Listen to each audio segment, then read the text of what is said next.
Hello बच्चों। यहाँ लिखा है two incline planes O A and O B having inclination with the horizontal is 30 and 60 degree respectively intersect each other at point O as shown in the figure.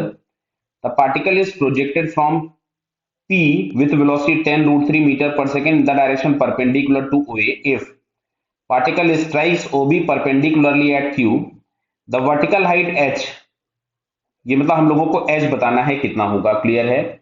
Vertical height H पूछा गया, horizontal line से पूछा गया है vertical height कितना होगा। आप सुनो इधर, ये क्वेश्चन ऑलरेडी पीछे 2 बार मैं कर चुका हूं क्योंकि कनेक्टिंग क्वेश्चन है। मैं फिर से आपको समझाता हूं।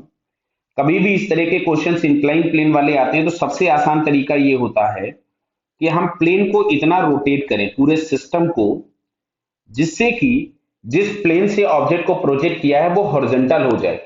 करस्पॉन्डिंगली, अकॉर्डिंगली हम सारी चीजों को रोटेट करेंगे जितनी भी चीजें बनी हुई हैं, क्लियर। यहाँ पे जी के 2 कंपोनेंट्स आ रहे थे। सबसे पहले मैं एक्सेलरेशन के कंपोनेंट्स बना लेता हूं। तो ये हमारे पास आता था जी कॉस 30 5 रूट 3 मीटर पर सेकेंड स्क्वायर, और इधर एक आता था जी साइन 30, ये आ जाता था 5 मीटर पर सेकेंड स्क्वायर, क्लियर। मैंने इस पूरे सिस्टम को 30 डिग्री एंटी क्लॉकवाइज रोटेट किया तो जितनी चीजें होंगी सब की सब 30 डिग्री रोटेट हो जाएंगी। तो ये हम लोगों के पास आ गया क्या, पॉइंट ओ, ये हो गया बी और ये हो गया ए। ये ओ बी वर्टिकल क्यों हो गया, 60 डिग्री ऑलरेडी था, 30 डिग्री और रोटेट कीजिएगा तो वर्टिकल हो गया। यहां से पॉइंट पी से हम लोगों ने पार्टिकल को प्रोजेक्ट किया था, ये जाकर के यहां क्यू पे हिट करता था, और क्यू पे हिट करते समय पर इसकी वेलोसिटी हॉरिजॉन्टल परपेंडिकुलर टू ओबी हो जाएगी। दैट मींस अगर हम इस नए वाले सिस्टम से बात करें तो हॉरिजॉन्टल हो जाएगी, मतलब इसकी फाइनल वर्टिकल वेलोसिटी 0 हो जाएगी। एक्सेलरेशन के 2 कंपोनेंट्स थे, एक के परपेंडिकुलर जो कि था 5 रूट 3, और एक ओ ए के अलोंग जो कि था 5, और वो था ओ की तरफ में। आ रहा बात समझ में। तो अब सबसे पहले यहां से हम लोगों ने जैसे निकाला था टाइम ऑफ फ्लाइट, तो हालांकि मैं लिख सकता हूं टाइम ऑफ फ्लाइट हम लोगों के पास आ रहा था 2 सेकेंड्स, लेकिन फिर भी मैं आपको करके दिखा देता हूं मैं। तो देखिए, अब अगर मैं इसका वर्टिकल मोशन डिस्कस करता, ये हालांकि तीसरी बार मैं काम कर रहा हूं, ये u बराबर हमारे पास हो जाएगा 10 रूट 3 मीटर पर सेकेंड। एक्सेलरेशन बराबर आपको मिल रहा था वर्टिकल में, वर्टिकल मींस जो अभी वर्टिकल और हॉरिजॉन्टल है, इस डायग्राम को हम भूल गए, ये जो डायग्राम बना हुआ था इसको थोड़ी देर के लिए हम भूल जाएंगे। ये आ रहा था 5 रूट 3 मीटर पर सेकेंड स्क्वायर। जब ये क्यू पे लड़ रहा था तो वेलोसिटी हॉरिजॉन्टल हो गई थी, मतलब इसका वर्टिकल कंपोनेंट 0 हो गया था।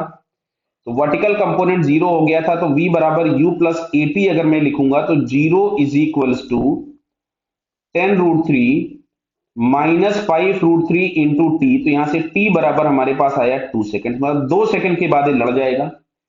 तो अब अच्छा देखो, मैं अगर हॉरिजॉन्टल की बात करता हूं, नए वाले डायग्राम के हॉरिजॉन्टल की बात कर रहा हूं मैं, तो इनिशियल वेलोसिटी हॉरिजॉन्टल में 0 थी, एक्सेलरेशन था 5, कितना था 5 हॉरिजॉन्टल में। 2 सेकेंड के बाद ये लड़ रहा है तो 2 सेकेंड में जो इसका हॉरिजॉन्टल डिस्प्लेसमेंट होगा, क्या ये पी से लेकर के ओ तक होगा। ये जो पी ओ होगा ये इसका हॉरिजॉन्टल डिस्प्लेसमेंट होगा, जिसको हम कुछ भी एक्स लिख लेते हैं, क्लियर है। कितनी देर में हो रहा है ये, 2 सेकेंड में, जिसको हम एक्स लिख रहे हैं।